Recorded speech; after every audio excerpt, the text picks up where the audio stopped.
Hello, everyone, and welcome to the Inspiring Moment with Lizzie. Today, I'll be talking on the topic Action Speaks Louder Than Voice. Imagine teaching your children some morals. It's like teaching them not to lie. The liars will not make heaven. And when they lie, you even punish them for lying. And you're wondering, where did they get it from? Check from within.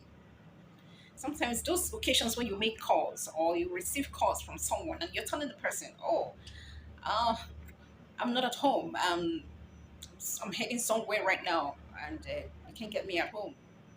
And your children are there and something is happening in their brain and they're like, are we somewhere? Are we not at home? Oh, dad or mom is just lying. Or all of you are in a car and you're heading somewhere and then you receive a call asking, where are you? And you're like, oh, I'm in so place. Uh, I'll be there very soon. You'll see me soon. And meanwhile, your children know the place you just mentioned. They've not even gotten close to that place. Don't you think they'll be wondering, Dad and mom is lying? And by the way, must you lie about where you are? Is it not better to say the truth? Especially when you're calling your boss or you're responding to your boss call and you're lying. You lie the first time, you lie the second time, the third time, your boss will never take you serious.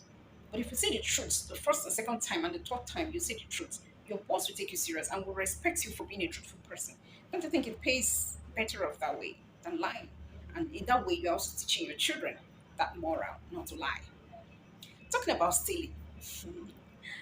I visited one family sometime years back, and the housemaid, guess what happened?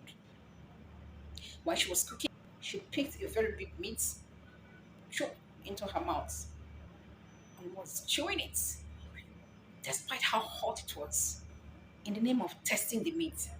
And I'm like, must you eat that whole meat in the name of testing, even with that hotness?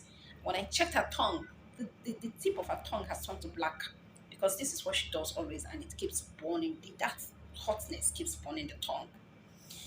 Well, you don't have to do that. By the time she gets married, and this thing has become part of her, and she's doing it in the presence of the children will think that's a way of life. The day she will ask them to cook, and they're bringing out the meat to eat, we should not tell them that they are stealing? Or you're a woman, your husband gives you money to cook. In the name of testing, you are eating up to one meat, second meat, third meat in the name of testing. Haba. And your children are there. The water you get from that, the sauce, the water you get from the cooking is enough for you to know the taste you have in that meat. And if I tell you must taste the meat, just get a fork, pick one, use a knife to cut out just a bit and test it. That's okay. If you're doing this in the presence of your children, you're teaching them morals rather than doing it the other way around. Another one is this: going to your spouse's pocket to pick money out of it, or going to the purse to pick money out of it in the presence of your children without you explaining what you're doing, or without you even telling your children, okay, I already spoke with your dad or your mom, we've already communicated, and he or she gave me the permission to take this money from his or her pocket or the purse. So, and we're going to use this money to do this or to do that. You explain it to them, let them understand. Oh, that means mommy or daddy took permission before any other day. If they need money, no matter how desperate they are, they want to take permission because they'll feel that is the moral, is the right thing to do. But you just go in without explaining anything to them. They will think you're stealing. And the day they'll be in need of money, they will also do the same thing. In that way, you're teaching them how to steal. So let's learn these things. Action speaks louder than voice. No matter how well you want to say it with your mouth, your action, they are reading your action. Sometimes we're doing things thinking these children are not watching us. They are watching, they are very sensitive. And they're taking notes. And the word of God says, train up a child in the way he should grow. When he's grown, he will not depart from it. You are sowing a seed in their life, and this seed will grow with them.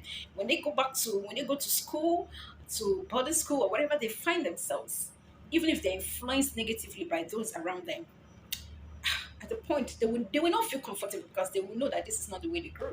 They will not feel comfortable, and because they're not feeling comfortable, they will go back to their roots.